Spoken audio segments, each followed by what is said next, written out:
Welcome to Tony Dean's Artist Spotlight. Tonight's guest, the versatile Michael D'Amore.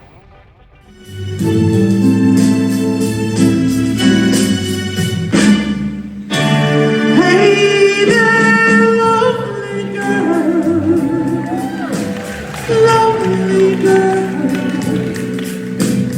let me make your broken heart anew.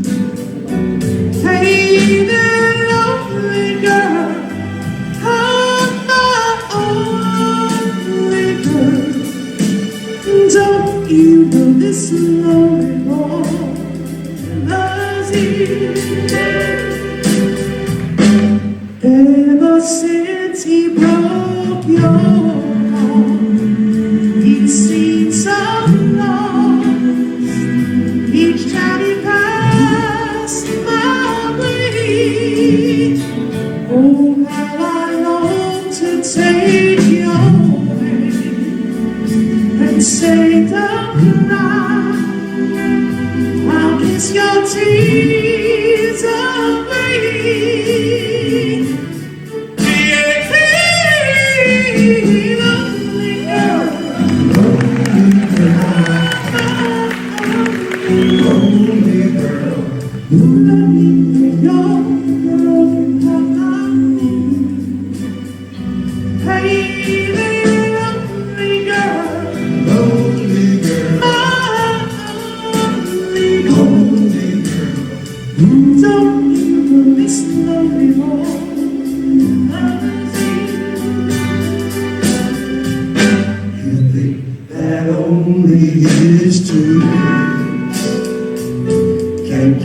Your lips and make your heart stand still.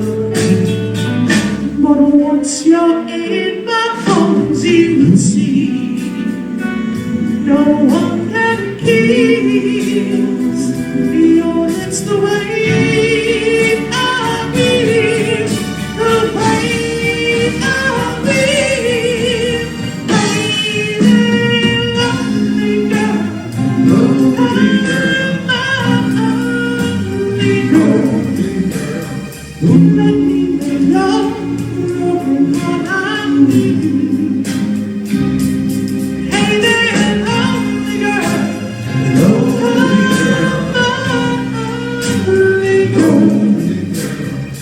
Don't you know this lonely boy loves you? Don't you know this lonely boy?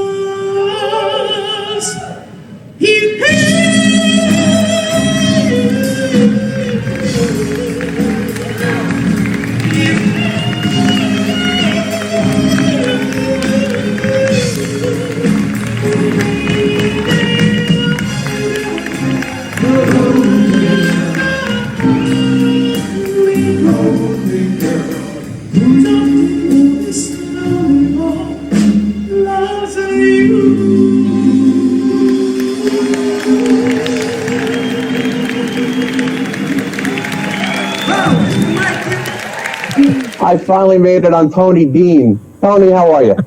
How you doing, Mike? I'm doing good. So where are you from, Mike? I'm from where you are. I was born in Westchester, and I was actually raised in Union City, New Jersey. Okay. I lived there for about 30 years, and I'm a Jersey boy. And finally transplanted to Florida because I don't ever want to see snow again. Very cool, very cool. Now, did you ever have a previous career or a job or anything like that before doing music, before getting into music? Job? What's a job? I'm a musician. I don't know what a job is. You know what? Every musician has real jobs along the way and things to pay the bills. But I've done music. I started doing music professionally at 16. I actually signed my first record contract in 1990 with J. Ellis Records, we were doing Latin freestyle.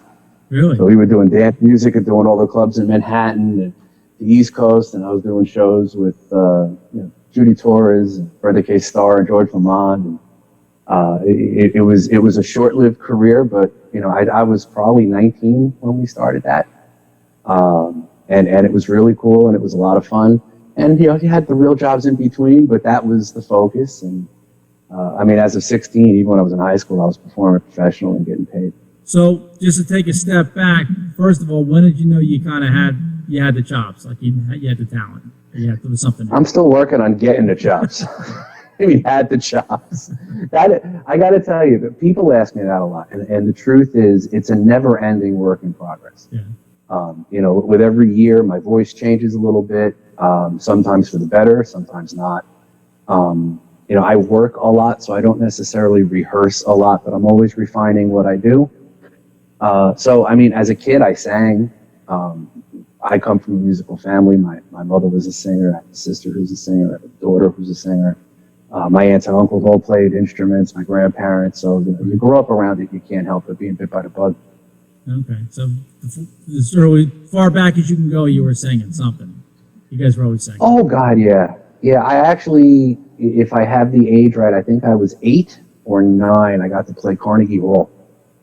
Really? For a big Christmas special. Yeah. Wow.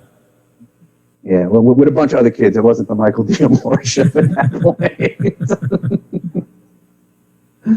So then you mentioned that like 16 or 19, you started actually doing this professionally, and how did that come about? 16, I started playing with a lounge band. That I was doing Sheratons and Hiltons at 16, and making a lot of money, and that's not good for a 16-year-old because I couldn't believe I was getting paid for it.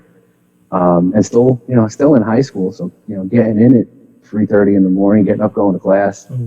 But it was an amazing experience, and that's where the performing started, and making my big mistakes, and being 16 and knowing everything and not learning from them. But it was a lot of fun, and that's where it started. And then a couple of years later, I was signed to the management company that we were doing the Latin freestyle stuff with. And did that for quite a few years, and then I got married and had my my first daughter that I was raising at the time, and my wife didn't want me in the business, so I stopped singing for a couple of years. Okay. Got rid of the wife, got back into the business. Do we have to edit that out?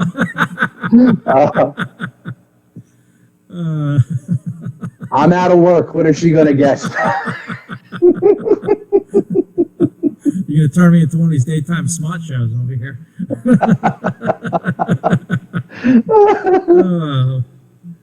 You're funny, Mike. So then what? When you got kind of ramped back up into the business here? And we'll get to your current group in a minute. But when you started getting back into business, what were you doing? Well, it's funny, when I got back in the business, and I really just wasn't sure at that point because I wasn't being managed anymore. I opened up an entertainment company in northern New Jersey.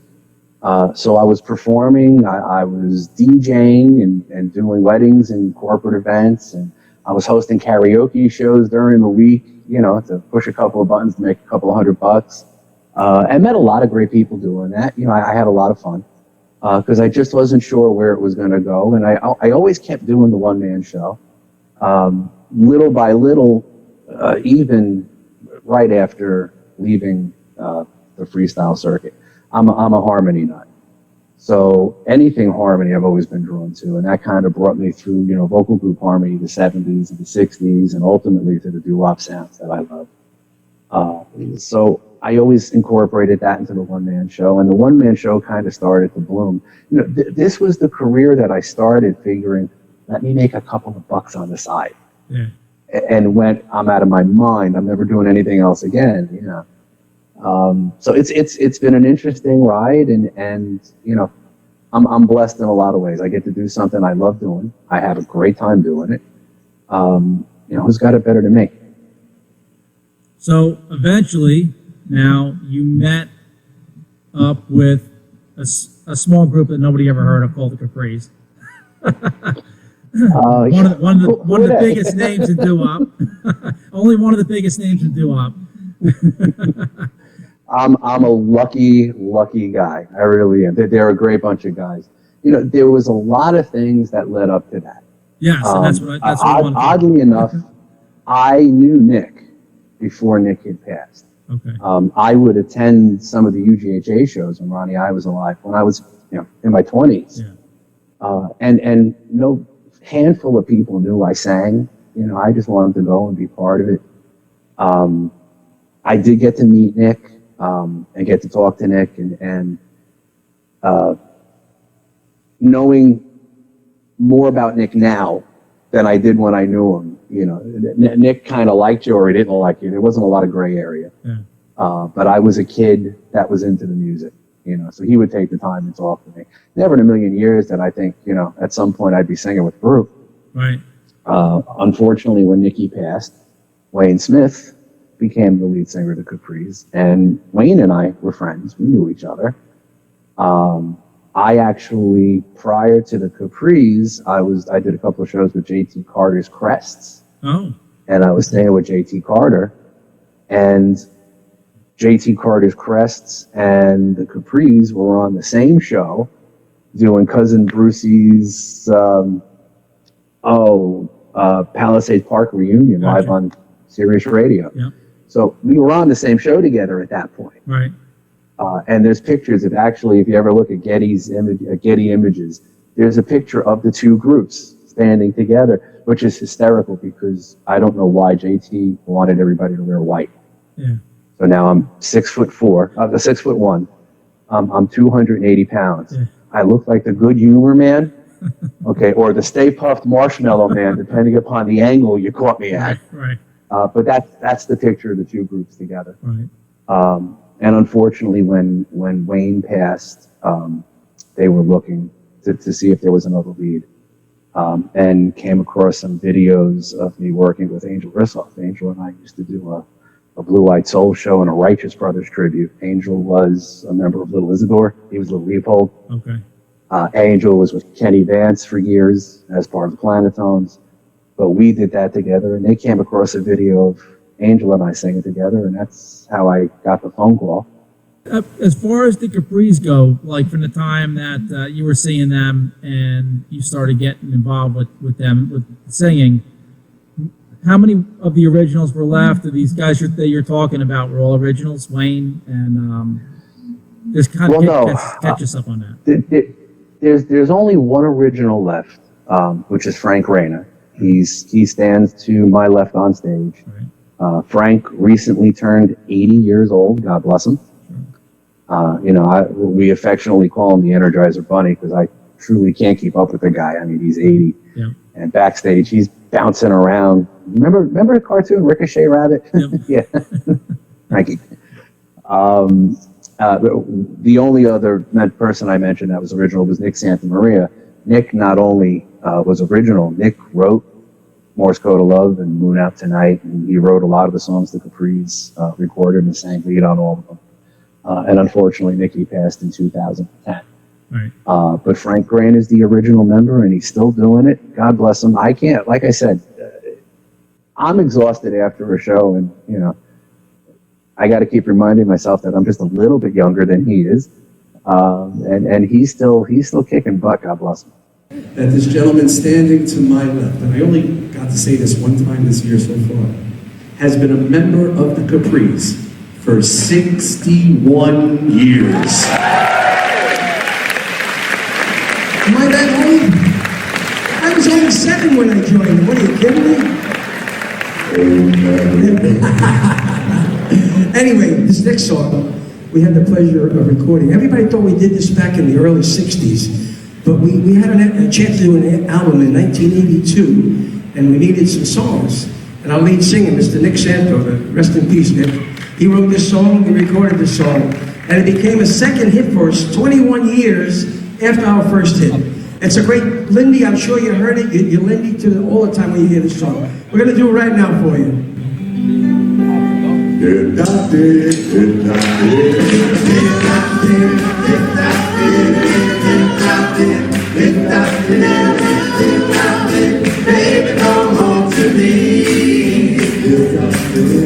It's something that said that rain.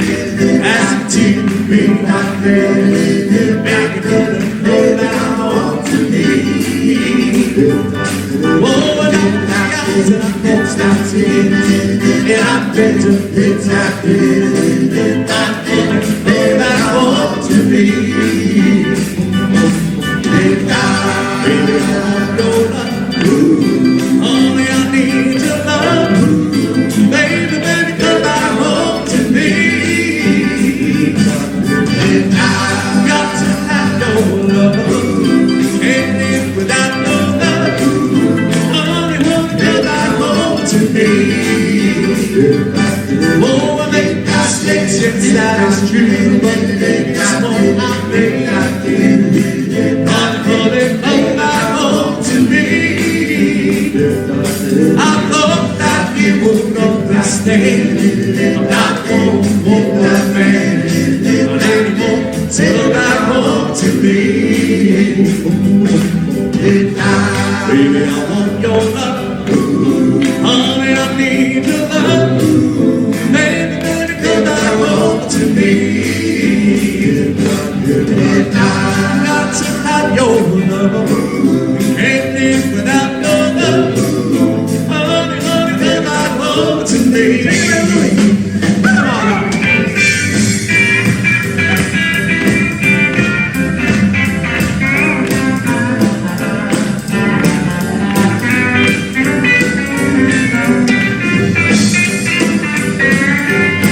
Ladies and gentlemen, the one and only Mr. Louis Esposito on guitar. Show him some love. Come on now. Baby, I want your love. Only I need your love. Baby, baby, come back home to me. And I've got to have your love. Can't live without your love. Only want to come back home to me. Everybody, put your hands together one time.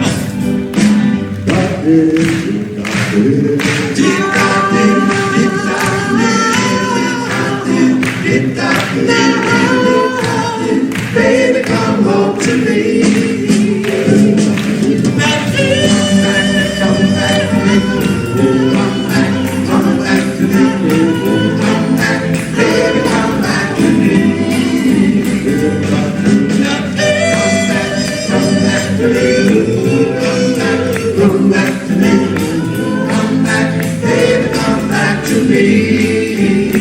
I said, Baby, come back to me.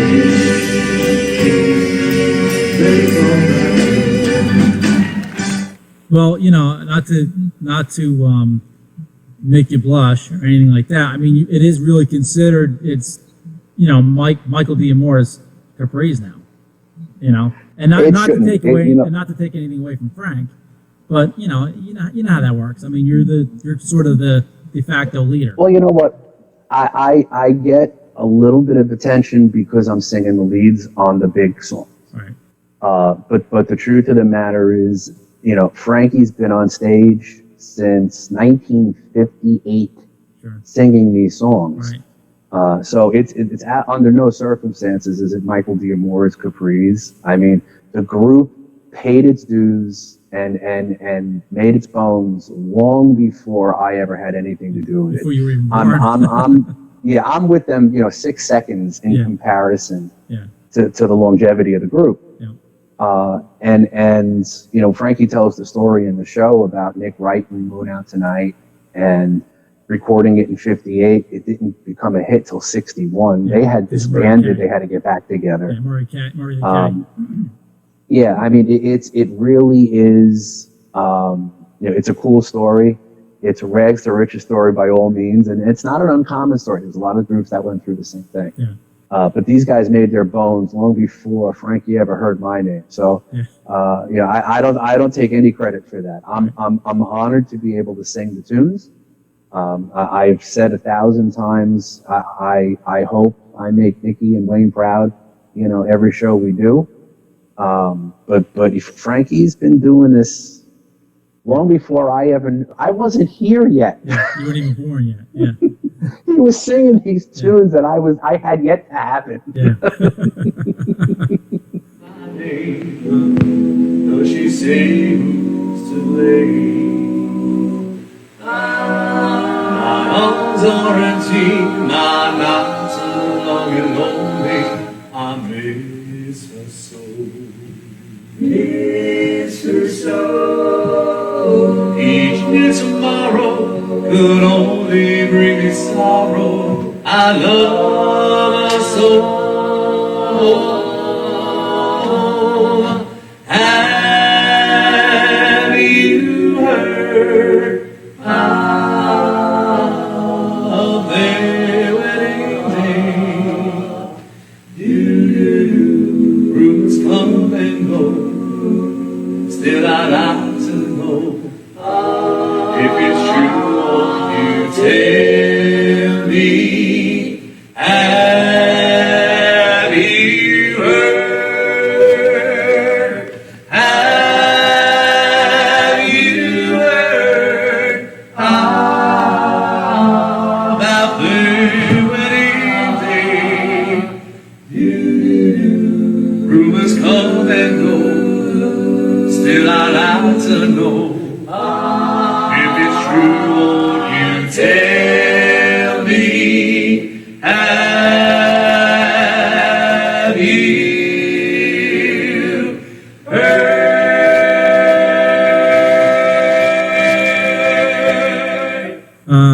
I mean, you're doing your part to make it live on. That's how you have to look at it. So and, It's what I love. I mean, the Capris, we're fortunate. The last year or so, I think we did 24 some odd shows. For an oldies group, that's very respectable. In the context of that 24, I did over 240 shows, including those 24. So I work much more as a one-man show and doing that right. than I work with them. But I get to play amazing rooms. I get to meet amazing people while I'm doing it. We really do have fun. Yeah.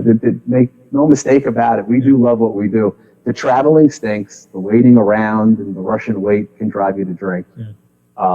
But who's got it better to get up on a stage and sing great tunes to audiences that are enjoying them, So you just brought it up that you do your own one-man thing still as well. Now, are you conscious of trying to get away from the Capri's thing when it's just Michael D'Amore? Do you kind of, as far as your set list and what you're singing and how you're going about it? That's almost impossible to do. Right. Okay.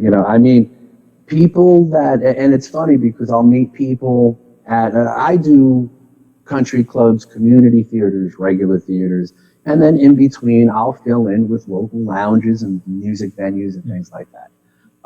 If you know me from, and I've had people, I'll give you the perfect example. We played, I guess it was the Count Basie Theater in New Jersey. And the next day I was playing at a friend of mine's place in Tuckerton. He owns a Stewart's Root Beer. I love the work, okay? They're friends of mine. We have a lot of fun there. And on 9, where that place is, they have up on the big Stewart's board, Michael D'Amore, 5 p.m. Yeah. So people saw me in concert, and I get an email say, "We went for ice cream and saw your name. That can't be the same person." I said, "Yes, it is." I do both, and I can't subtract who I am. I am who I am. If they know me that I've had the pleasure of playing with the Capris and doing the Now, do you oldies get shows, a and lot of people come in yell and out the Capri songs? They all want you to do them at these when you're by yourself. They do. I don't do them though. Okay, yeah. I won't. Yeah. Sometimes I'll do Morse Code of Love. Yeah. But it's not fair to the group. Yeah. I've had promoters call me and say, we want to hire you and not the group. I did a show just over a year ago, as a matter of fact. I just got the memories on Facebook with Peter Beckett from Player and John Cafferty. Yeah. And Dickie Lee, Patches, and Jim Yester, and Terry Sylvester from the Hollies. And it was a Cavalcade of Stars was the show title in Tennessee. And when they called me, they said, you know, can we bill you as the lead singer of the Capris? And I said, absolutely, but I can't sing their songs. If you want to hear those songs, you got to hire the whole group, Right. you know, and that's just the right way to do it. Yeah. You know, so people ask, you can always ask. Yeah. You can ask me for $1 million. I'm not going to get upset with you. Right. And did the Capris are okay with you doing your own, like, was there any discussion on that? Is it sort of understood or what? Like, I mean, was there any? Well, you know what? The hardest part when I joined the group wasn't the singing part. I mean, we all blended and sounded great when we got together. I was so happy with the way it sounded when I first got together with them. The biggest issue was my schedule. Yeah. Was would I be able to fit in shows that they were booking because I was working so much. Right.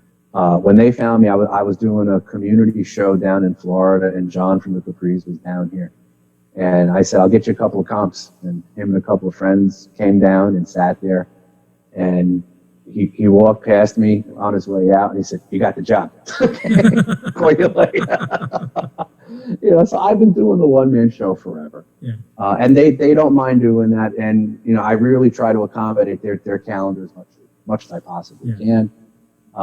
So that's always been the trick. And we try to work with each other and make it fit, and knock on wood, it's been working out so far. So. Now, you're the only one that's down in Florida, though, right? Or are they all down there? No, I'm the only one. I wasn't in Florida when I joined the group. Oh, At the time, interesting. I was a snowbird. Gotcha. So I would come down and perform, you know, January, February, March, a little bit of April, and then I would go back north. In the interim from me joining the Capris to now, my wife and I had a baby. Right. And my wife became a full-time mom and put her career on hold, and she wanted to be full-time in Florida. Right. So I made the jump, which means I spend a lot of time on airplanes now, thanks to the Capris. It's still worth it. It's still worth it. It is. It really is. But oh, I'm so tired of flying. Yeah. Have you recorded anything with them since you've been a member of the group? We haven't recorded anything, and you know, it's just my opinion. It would be a sacrilege Right. to re-record Morse Chord of Love No, or Moon Out right. Tonight. No, Yeah. I agree with that. No, I'm saying Right. anything new. If anybody had any ideas or anything like that, or I know you kind of write stuff. You know, we've kicked it around, but the truth of the matter is, you know, we're not doing 200 shows a year. Yeah. Right. You know, so the taking on the project of getting everybody together and what songs and into a studio, Yeah. and packaging it, marketing it, Yeah. it's a lot of work. Yeah. You know, I have a new CD that's coming out that's had 2 release dates already that have come and gone. You know, I mean, it's hard to do. And like I said, if you do a Capri CD, people want to hear There's a Moon Out Tonight. Yeah. And, you know, I feel strange, you know, having us redo that in any way, shape, or form, because the original is what made it, you know? Yes. I agree. Now, as far as Michael D'Amore's recording career, what's going on with that? Or what's taking place? Take us back a little bit to, you know, when you first started recording. When I first started recording, well, that was a long time ago. As the one-man show, you know, I had a CD that came out with a band years back. And then once I was doing the one-man show and it really started to take off, I released a CD called In Harmony. I believe that was in 2012, if I'm not mistaken. Okay. And that's still getting airplay. And I still see the downloads, and it's doing great in Europe. It exploded in Japan for a while, which was just so cool. You know, and I'm thrilled to do it. And I'll do it at the show, and I'll tell people, you know, if you buy 4, you got a great set of coasters. You know, they all match. You just lay them on the tables. You know, I mean, people are still buying them. God bless. And then a few years after, well, about a year after the baby was born, my daughter's name is Melody. Oh, okay. I released a CD called My Favorite Melody. Right.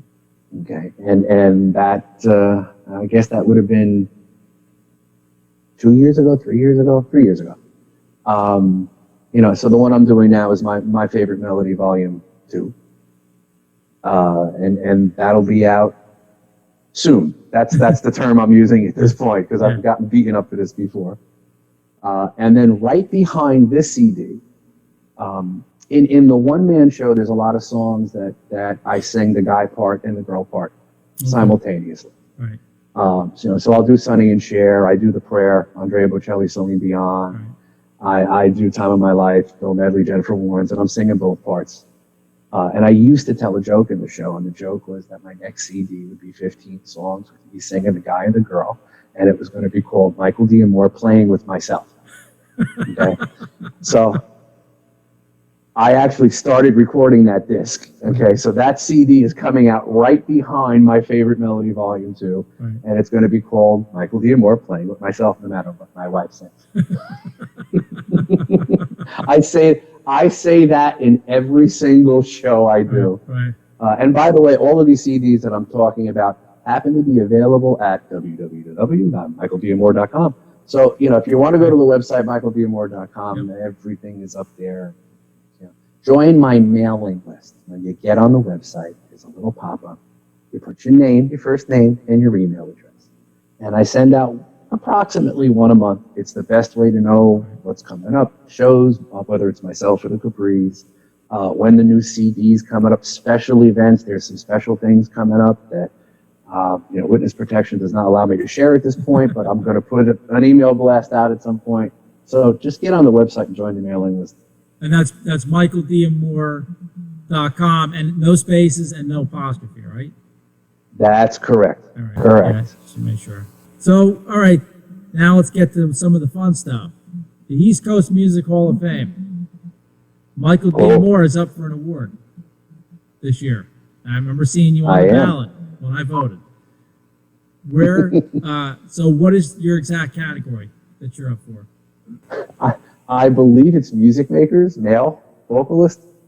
I don't know if I'm I think you're right. phrasing that properly. But yeah, and there's a lot of great people that I know that are also nominated this year. It's always an honor to be nominated. It's always an honor to be acknowledged. I do know that they had to postpone their show from June to, I believe it's October. Correct me if I'm wrong. Yes, second week of October. So as of right now, I'm just waiting. Nobody right now knows what this fall is going to look like because there's so many reschedules coming in. I've been telling the joke that you guys are going to be working 7 days a week for like a couple months because the shows are going to have to be put in wherever they put in. Yeah, it really is going to be tricky. I mean, right now I stand at 42 cancellations. Wow, and that's because with of flights COVID-19. And that's with flights and everything, right? 42 cancellations in 5 different states. Wow. Okay. Wow. So, I mean, I travel with the Capris and I travel on my own for the one-man show. So there was a lot of flights being canceled and rooms and all of that. So I just don't know, how many of these cancellations are just cancellations versus what's going to be rescheduled. So the point that I'm getting to is as we get closer to October and I know better what my schedule will be, it'll determine if I can actually fly up there and be part of the event and hang out and see everybody, which I would love to do. Yeah. But sometimes work has to come first. Yeah. Yep. Yeah, I hear you, especially if you haven't been doing it. Exactly. So, Michael D'Amore, where do you call home these days, my friend? Where do I call home? Yeah. I am in Cape Coral, Florida. I'm on the west coast of Florida. Because everybody always says, where's that? It's about 40 minutes north of Naples. Okay. I'm jealous. It's pretty cool. Yeah. I heard Naples is beautiful too. If you're going to be quarantined, you might as well do it with palm trees and sunshine. I got to tell you, So it made it a little bit easier. Very cool. Very cool. And as we brought up, we've been kind of alluding to the whole time that obviously we're in the middle of kind of a work stoppage here, which is sort of how this baby of mine kind of generated of doing a video interview show because all you guys are kind of like, sort of available at the moment to do so. Do you realize in 8 months how many people are going to be saying this baby of mine? That's what they say, that people are either going to be divorced or there's going to be a massive, baby boom going on. I said to a couple of people last week, and I may have said it when I spoke to you. I woke up a couple of nights ago, and my wife was standing there, and she swore she was fluffing the pillow. I think she was going to put it over my face, okay? But no, I'm just fluffing it, honey, because she loves having me home this much. So with this work stoppage, what's Michael D'Amore up to? I mean, I know you're working on your recording your music, right? Well, you got anything else? Is that just consuming your time? I have three things that I deal with every day. I have playing with my daughter, which is here. Right. And then there's a constant battle between being where I am right now. This is my office and my studio. I spend a lot of time up here. And her honey-do list. Yeah. Okay, and those are constantly fighting one another. Right. I've threatened to put a lock on the door and been told that my stuff will be on the lawn if I do. So, when I say it, I mean it. I do truly love what I do. Okay, I'm so unbelievably blessed that I get to earn a living doing something I enjoy.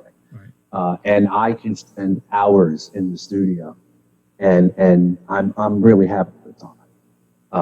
So it's nice that I have the downtime, because when I'm working as much as I work, I really don't do a lot more than sleep and sing, Right. because there's so much travel involved Yeah. that I don't get to sit up here and just play around. Right. Home is So the that's road. really Yeah. been a pleasure that Yeah. yeah, just sitting in the home studio without a deadline, without a project, and just playing and having fun. Yeah. That's cool. So at least, unfortunately, if you can't be making the money, at least you're, getting yourself kind of rejuvenated a little Yeah. bit. So do you other than working on your CD and obviously your personal time with your family, you just keep your singing, your voice in shape just by doing, just like going over your sets? Johnny Scoops, when I interviewed him, he said, if you don't keep doing it, you start losing it. If you don't keep your voice in shape. Right. He is 1,000% correct. And of course, I'm only realizing at certain spots. A couple of nights ago, I did one of the Facebook Live shows, and I had a blast. I really did. And like I said, when I work so much, there is no rehearsing really or singing for fun, Yeah. because you're constantly going, and you finish one show and you're trying to get it ready for the next one. Right. I did that Facebook show 2 nights ago, and woke up hurting the next day and going, oh my God, I haven't really pushed and sang except for the little bit of vocal recording I'm doing. It hurts. Yeah. Yeah. If you don't use it, you lose it. So for those of you coming to the first show with the mask, you might want to bring a couple earbuds. Okay?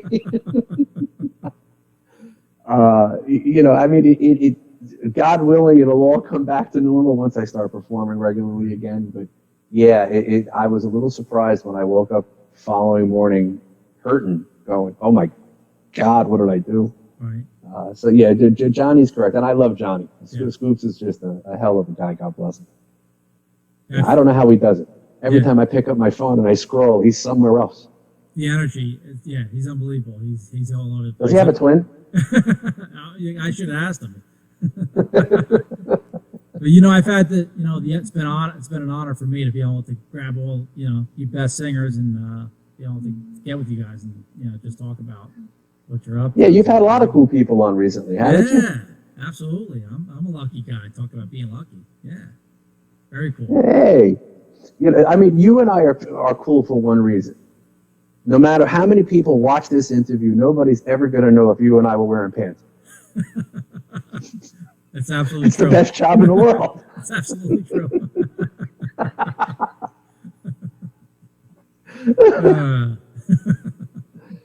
You're as demented. I don't mean to throw you off, you're as- buddy. I got to you're- break your chops. You're as demented as I am, Mike. Hey, if we're not having fun, what are we doing? Exactly. Very cool. Well, I want to thank you, my friend, for coming on and spending so much time just getting it set up. Oh, it's my pleasure. People don't realize that we were about ready to grab 2 tin cans and a very long piece of string. We made it work. Everything worked out. I hope people are enjoying this, and I hope it, makes a 30, 40-minute piece of their day, give them a reason to smile. Yeah, And I'm sure. in the interim, don't forget there is a website at www.michaeldmoore.com that you can go to and check everything out. And thank you for having me on. This is a lot of fun. Yeah, absolutely. You got it, my friend. And they can order all the CDs through there too, right? CDs are on the website, videos are on the website, my schedule's on the website.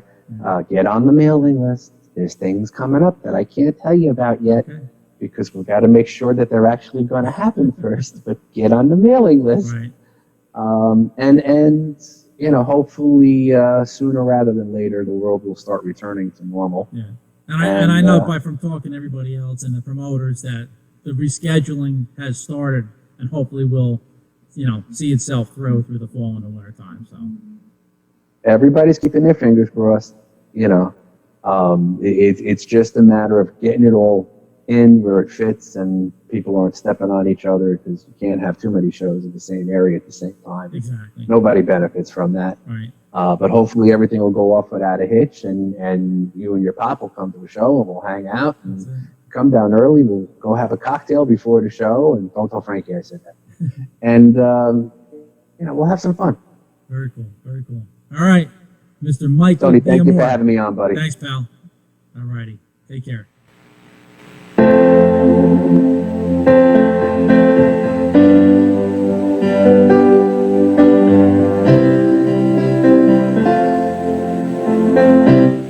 In the chapel of dreams, every dream will come true. In the chapel of dreams, there is a dream there for you. Through the dark of the night, though it's strange as it seems, every heart finds it high in the chapel of dreams. Whoa, still I found this chapel of renown. I searched and searched for peace of mind. I made it last. My empty days are past. Now I worship at its shrine. It is heaven to know just what happiness means. It is found at the door